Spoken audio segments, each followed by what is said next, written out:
At this point, nothing will bother me, not even cardiac surgery will bother me because I am at the point of saying, this is not me anymore. I can't do what I want to do.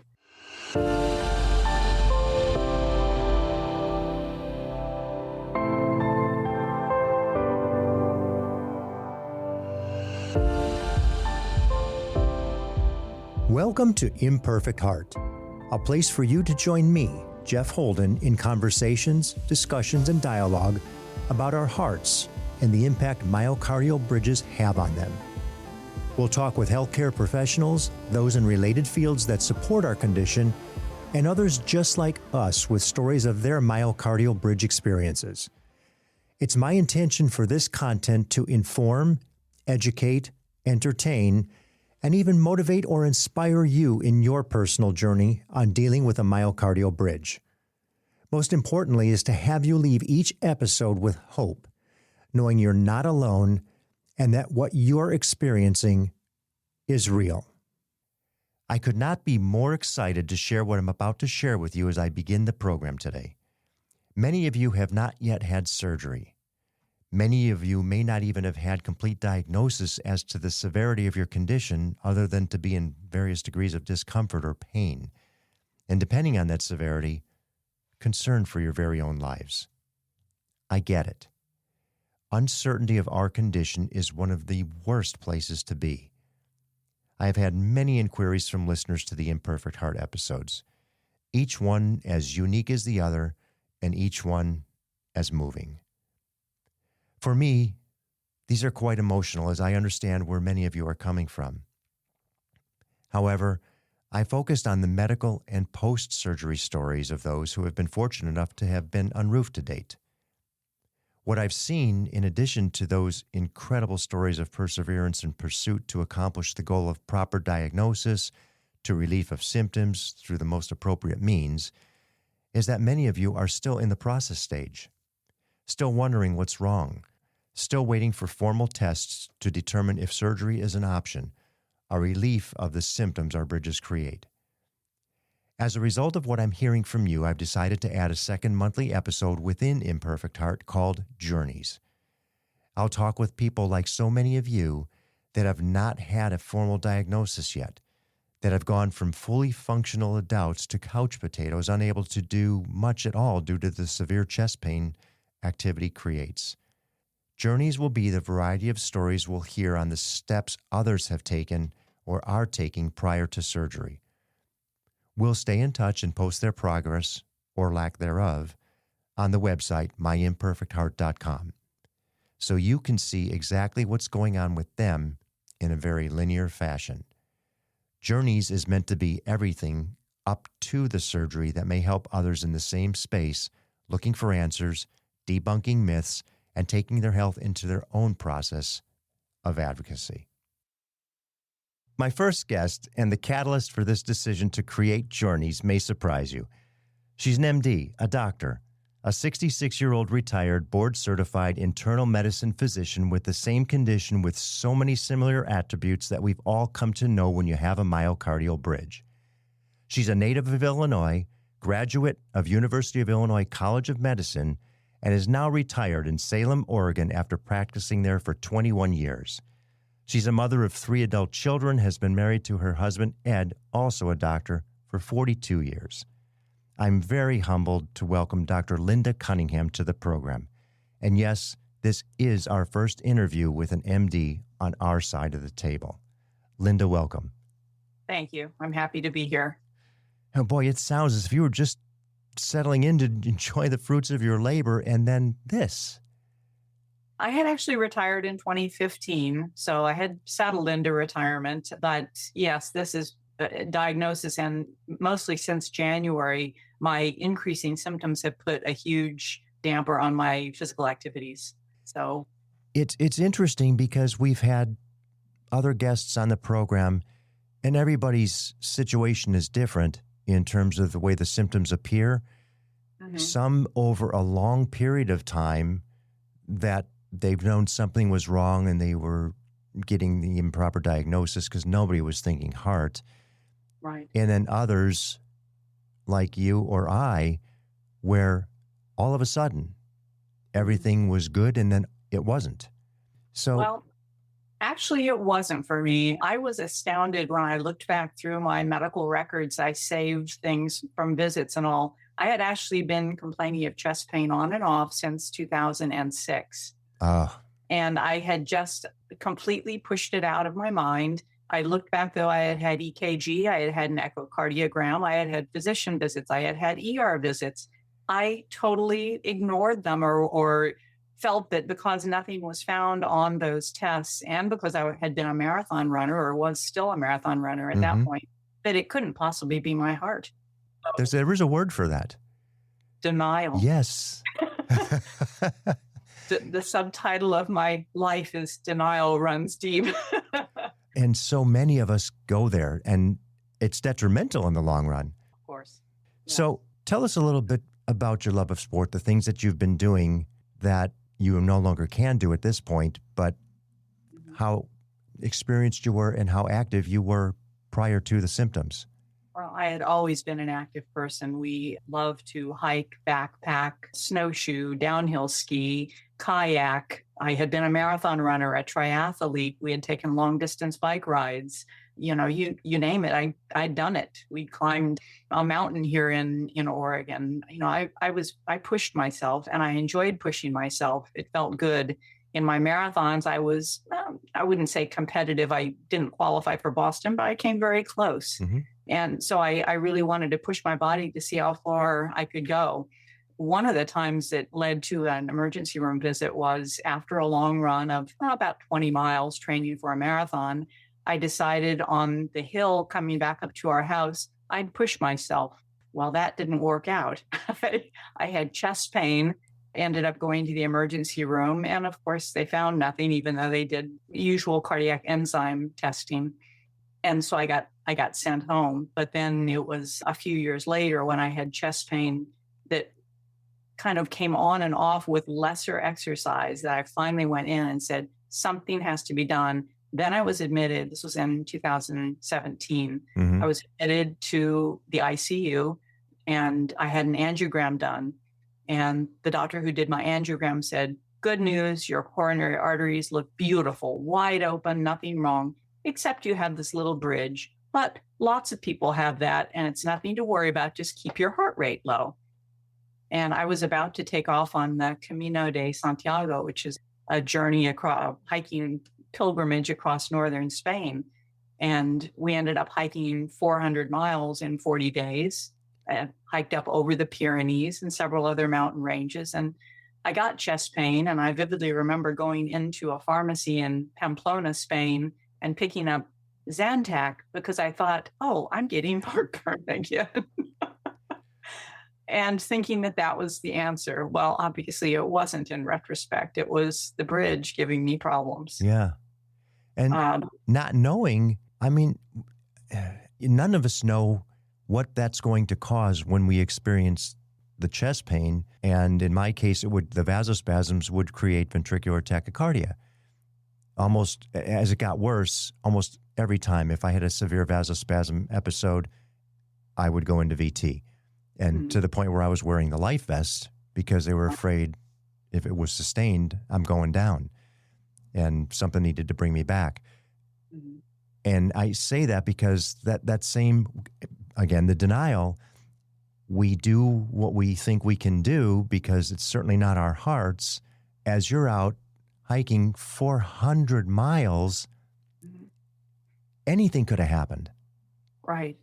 And anything could happen. Fortunately, it didn't. I haven't had any arrhythmias to my knowledge and no myocardial infarction, no heart attack. Wow. So I'm very happy about that. But I'm not happy about the fact that now since January, so back in 2017, when he said I had this problem, he said, just keep your heart rate slow, but you really don't need medications. He did prescribe me metoprolol, but I didn't take it because, I didn't want to take medicine and I was feeling pretty good. So we continued to hike, although there were a few times when we were hiking more recently in the past couple of years when going up a steep hill, it bothered me. And I just said, well, I'll just back off a little bit and it'll be okay.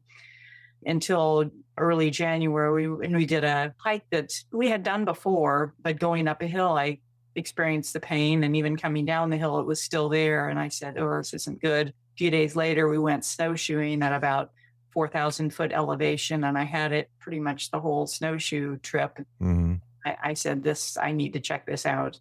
And that's when I went back to the cardiologist and started having testing, including a treadmill test, just a routine treadmill test with the EKG apparatus. And it was very positive. I could see that myself. I was having some chest pain during the exam, but I still pushed myself because I wanted to get a good test. Right. And the cardiologist later came in and looked at it and said, oh, but you didn't really have chest pain. I said, oh, I had a little. He said, oh, I think this is a false positive. Even though he's looking at it. Looking at ST depressions with downsloping that I had seen umpteen times in my career, and he was calling it a false positive. I trusted this man. He was the one who had done my angiogram, but I don't think that was good advice. No, clearly not. Yeah. And so then, I had an adenosine test, but my heart rate didn't get high enough to give an adequate test. My heart rate was 64. We took off for a trip to Hawaii. I get the call in Hawaii. Oh, your adenosine test was negative, which is great. It didn't show any ischemia, but that's not really proof one way or another whether my chest pain was due to the bridge. So I kind of did a lot of slow beach walks in Hawaii. Right. And just waited it out, and then got put on medicine, and basically have slowed way down to try to prevent chest pain from coming on. Mm-hmm. Has the chest pain become more and more frequent over the course of this last year now? Yes, very much so. Yeah, really since January, it suddenly got a lot worse. Until January, I was pretty much, my husband and I routinely would walk 7, sometimes 10 miles at a time. Mm-hmm. And I was having no problems. We weren't speed walking, but we were going maybe 3 to 3.5 miles an hour, mm-hmm. which is a pretty good clip. Now I'm walking about 1 mile an hour because if I go any faster, I get breathless or get chest pain. So instead of zipping around my neighborhood, walking fast, walking long distances, walking with my group of friends who walk fairly briskly, now I am at my snail's pace around the block, and not comfortable. It doesn't feel like me. I'm pained hearing the discussion because I get it. I've been there, and I hear so many other people with the same situation who don't have a clue what's going on. They're not even advanced in the awareness that it's something with their heart yet until they figure it out and somebody does give them a proper diagnosis. In our correspondence, you actually mentioned that you've never even heard of a myocardial bridge when you were practicing, and that left you with some questions. Tell me a little bit about that. Well, I was a primary care doctor, so people would come to me first when they had symptoms, and oftentimes it was chest pain. And of course, a typical workup of chest pain might be an EKG, a stress test, chest x-ray, those sorts of things. And if you don't find anything and the history sounds typical, the next step is the referral to the cardiologist. And a lot of those referrals then would come back after an angiogram often, or more other sophisticated testing like an adenosine stress test. They would come back with no ischemia. And so then the person would come back to me and say, what now? And if the person had had an angiogram, I don't remember ever seeing the words myocardial bridge on the angiogram, but I'm concerned now that some of those people may have had myocardial bridges that either weren't mentioned on the angiogram report or that were mentioned but were discounted as being the cause of the symptoms. Mm-hmm. And so then of course you'd send someone on to a gastroenterologist or someone else to try to figure out if it was maybe esophageal spasm or something else causing their pain. I'm just dismayed now that I may have missed people who had myocardial bridges just because of my ignorance. Just today, I looked through some of my old textbooks. There's not one mention of myocardial bridges in my internal medicine textbook or any other books that I looked through. It wasn't recognized. I know when I was on the floor of our local hospital, the cardiology floor, after an incident, I did have a heart attack. Mm-hmm. And somebody mentioned, well, he's got a myocardial bridge. Half the people on the floor had no clue. This is a cardiology floor. Mm-hmm. And they're like, hey, this is interesting. I was this character that is in great shape, and they can't figure out why I'm having these spasms. And they did not correlate or wouldn't associate the bridge to the vasospasms either. Mm-hmm. And that's a year ago. So we're still in that space. And I recall Dr. Schnitker saying we're probably at about 35, 40%, pushing 50 now in awareness by cardiologists that these bridges do create symptoms and they need to be addressed. And, it was, my thought, I wonder how many people actually die cardiac arrest, looks like an occlusion from, the coronary artery, but it's because of a bridge. Right. And we just don't know it, which means we need to do a lot of work to get people to understand it, because we can probably correct a lot of situations that need some attention. Hopefully so, yes. So where are you currently in your process? Well, I've had those preliminary tests here in town, and I'm waiting for my referral to Stanford. I'm told I'm in the queue, but it may be July or August or even September before my initial visit down there to get the full evaluation, which I assume will be another coronary angiogram with the intravenous ultrasound and the FFR testing and all of that with Dr. Trummel. Yes, it is all that. And regardless of what you've done, wherever you've done, I think they go through the process themselves just to make sure that it's done their way. Right. I recall, I think everything I did was twice as long at Stanford than what I got when I was here. And it's like, I've already done that. I don't have to do that again. No, we need to do that again. We're going to do an MRI again. Do we have to do that? Mm-hmm. Most of us don't like sitting in that tube. And it's always an experience. At this point, nothing will bother me, not even cardiac surgery will bother me, because I am at the point of saying, this is not me anymore. I can't do what I want to do. And I think that's really important for people to hear, that it's a decision you have to make, but the alternative could be a very dire consequence. Right. And we don't get to know that. You've got a great sense of humor. And in the situation, a lot of people really get bummed out about it, and it's depressing. Mm-hmm. How do you think that's playing into your day-to-day frustration in allowing you to get through just the pain? It occurs, you can't do, you can do. Sometimes it's better, sometimes it's worse. And I'm asking it from the perspective of people who will listen, who are in the same situation, to help them lighten up a little bit. Well, I never let a moment pass without being grateful for it. We were walking this morning and we stopped and watched 3 downy woodpeckers on a tree, because the joys of nature, are so much more apparent to me now that I'm slowed down and I'm able to enjoy all of that. And so I try to take each day, each moment at a time, be grateful for all the times I don't have chest pain, be grateful for the fact that I can get up and walk a little bit. I mean, I've read and heard on your podcast about people who basically are bedbound or housebound, and at least I'm not that.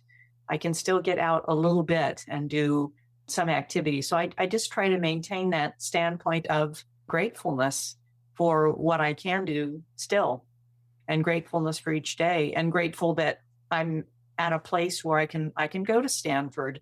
I can go pretty much anytime I need to go. I'm grateful for being at a time when this can be dealt with. If this was 20 years ago, they probably would have said, take nitro, or let's put a stent in it, or something that would have been either helpful or very harmful.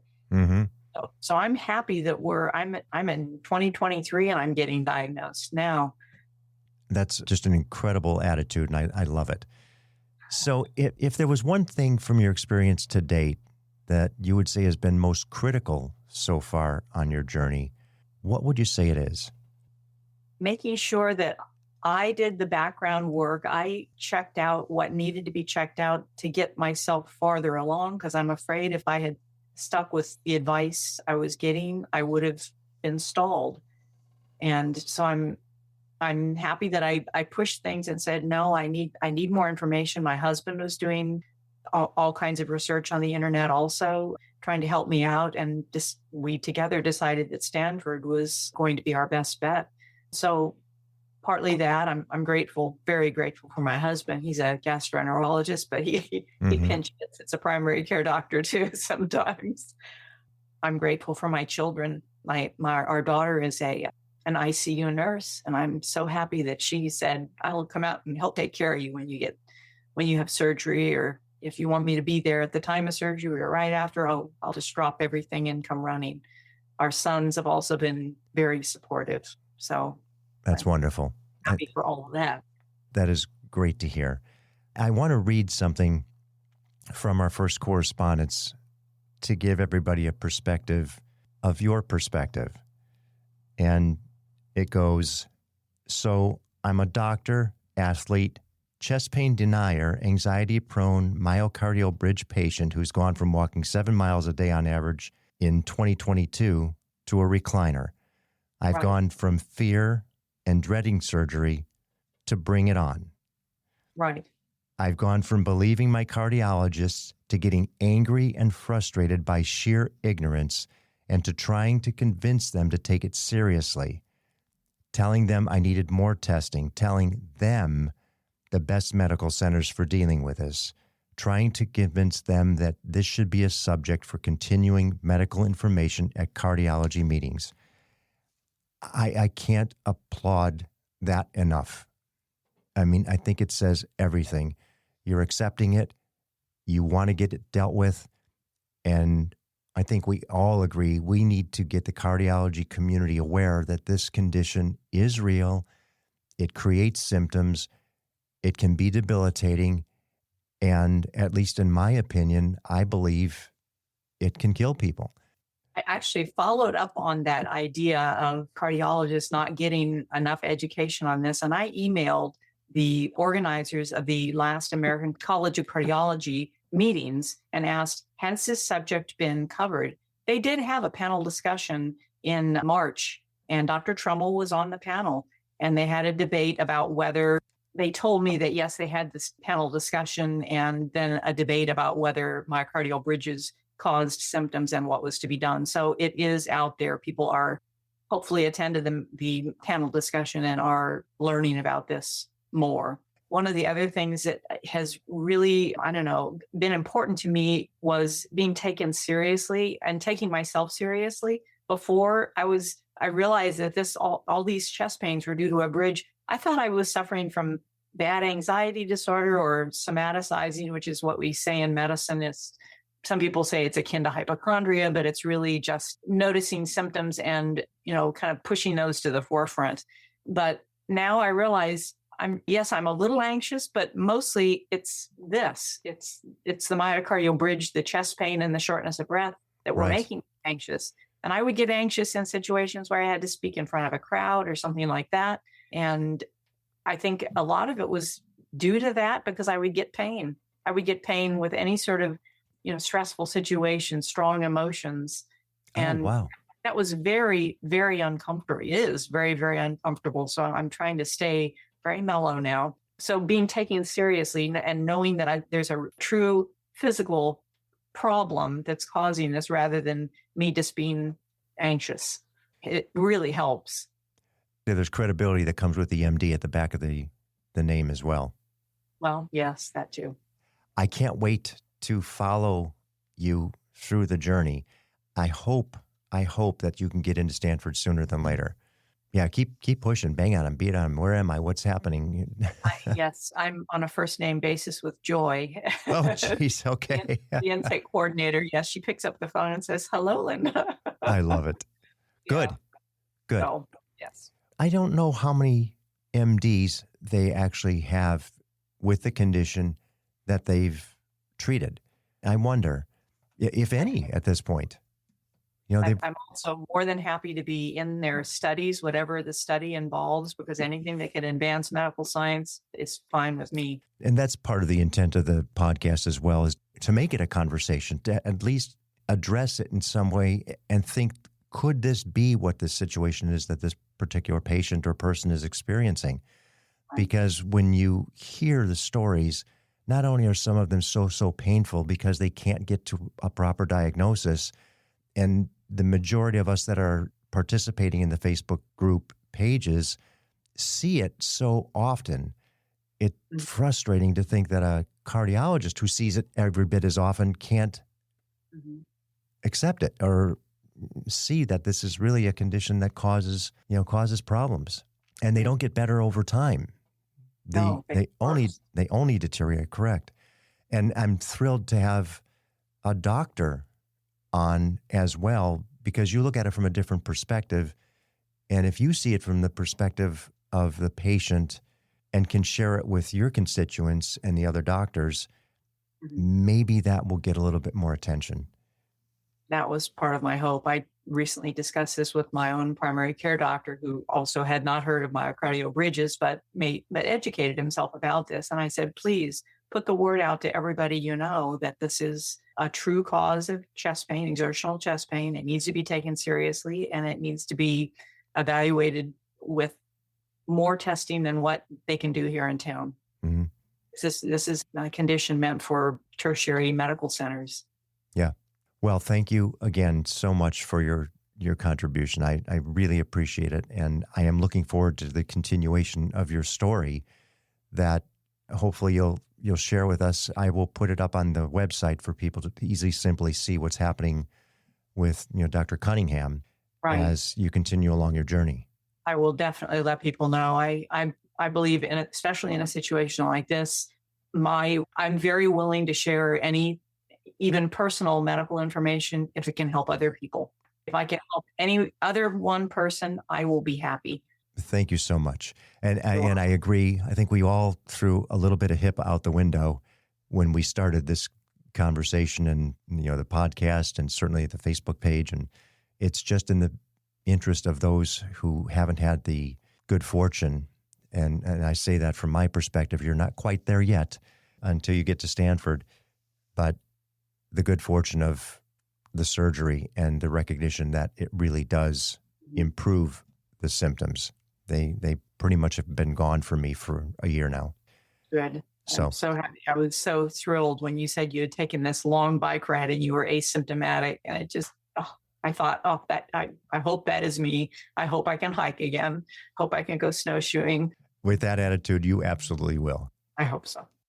I cannot thank you enough for your contribution today. And you're the first Journeys conversation. So what a great one to have. Thank you. Thank you, Linda. If you'd like to share your story on Journeys in the process of getting to surgery, please visit myimperfectheart.com, click on Contacts, and send me your information. I'd love to talk to you. Thank you for listening to Imperfect Heart. It's my hope that this information helped in some way to improve your situation or will help you better understand this condition. More importantly, that it gives you hope through stories that there is help and you most certainly are not alone. If you've been diagnosed with a myocardial bridge, please be sure to join the private Facebook group, Myocardial Bridge Support Group. For more information about our program or to reach me directly, visit the website, myimperfectheart.com. If you like what you heard today, please give a positive review, thumbs up, high five, whatever your app likes. And be sure to share with everyone important to you so they understand what it is you're dealing with. Please subscribe as well. Welcome each day with gratitude and positivity.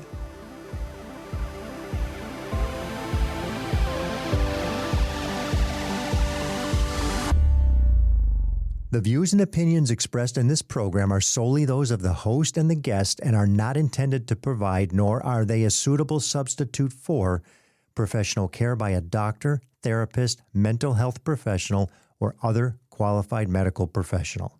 Imperfect Heart is a production of Hear Me Now Studio.